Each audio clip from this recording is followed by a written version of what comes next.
اللہ کے رسول دنیا میں تھے. یہ جو کہا جاتا ہے جنت میں نیند نہیں، کب؟ جب قیامت کے بعد بطور جزا کے ہو. یہ جو کہا جاتا ہے جنت میں موت نہیں، کب؟ جب قیامت کے بعد بطور جزا کے ہو. اللہ کے رسول دنیا میں رہتے ہیں.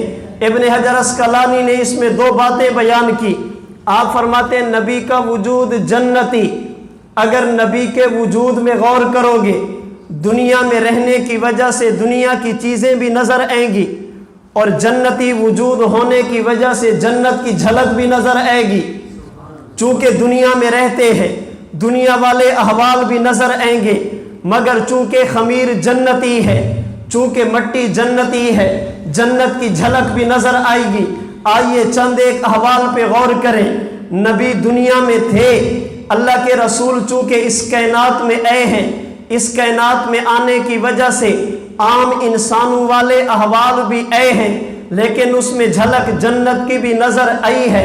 میں نے جنت کو پڑھا ہے. اللہ نے جنت میں لطافت رکھی ہے، جنت میں خدا نے کثافت نہیں رکھی. اللہ نے جنت میں ہلکا پن رکھا ہے، جنت میں خدا نے بوجھ نہیں رکھا، وہاں پر بوجھ نہیں ہوگا.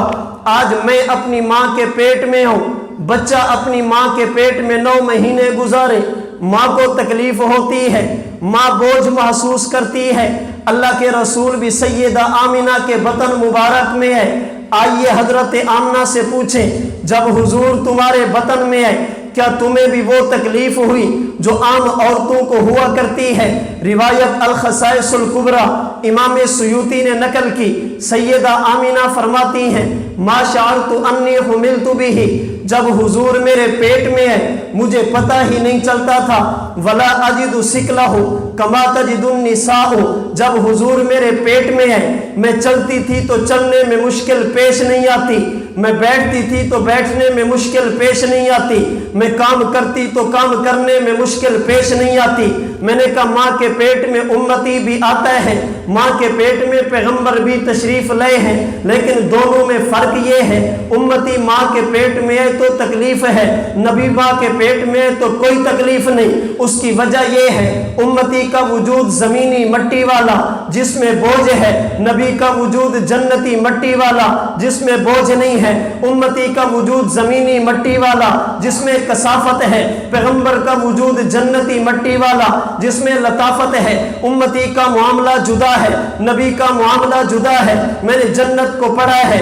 اللہ نے جنت میں محتاجی نہیں رکھی، جنت میں کوئی بندہ محتاج نہیں ہوگا. میں نے اپنے وجود کو دیکھا، ماں کے پیٹ سے باہر آیا، ختنے کی ضرورت پڑتی ہے، یہ محتاجی ہے. میں نے اپنے وجود کو دیکھا، ماں کے پیٹ سے باہر آئے، آنکھوں میں سرما لگانا پڑتا ہے، یہ محتاجی ہے. میں نے امتی کے وجود کو دیکھا، ماں کے پیٹ سے باہر آئے، صفائی کرنی پڑتی ہے، جسم پہ گندگی ناپاکی ہوا کرتی ہے، یہ محتاجی ہے. میں نے امتی کے وجود کو دیکھا، یہ دنیا میں آتا ہے، اسے سرما لگانا پڑتا ہے. میں نے دنیا میں انسان کو دیکھا، ماں کے پیٹ سے باہر آئے، اس کی ناف کاٹنی پڑتی ہے، یہ محتاجی ہے. پھر میں نے وجود نبوت کو دیکھا، یہ وجود تو جنتی ہے، جنت میں محتاجی نہیں. نبی جب پیدا ہوئے احوال کیا تھے؟ اٹھائیے سیرت حلبیہ، برہان الدین حلبی نے صحابی رسول حضرت عبداللہ بن عباس سے روایت نقل کی ہے.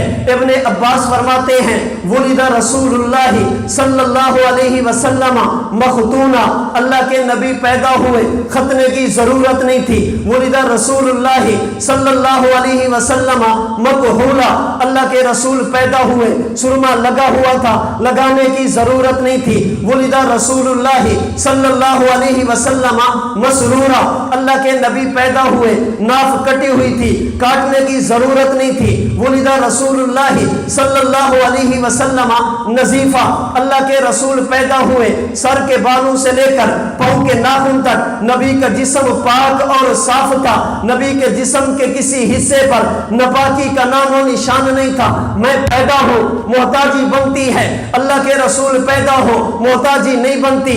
امتی کی ولادت الگ ہے، نبی کی ولادت الگ ہے. اس کی وجہ یہ ہے امتی کا وجود بھی مٹی والا، پیغمبر کا وجود بھی مٹی والا. امتی کو جس مٹی سے بنایا جائے اسے زمین کہتے ہیں، نبی کو جس مٹی سے بنایا جائے اسے جنت کہتے ہیں.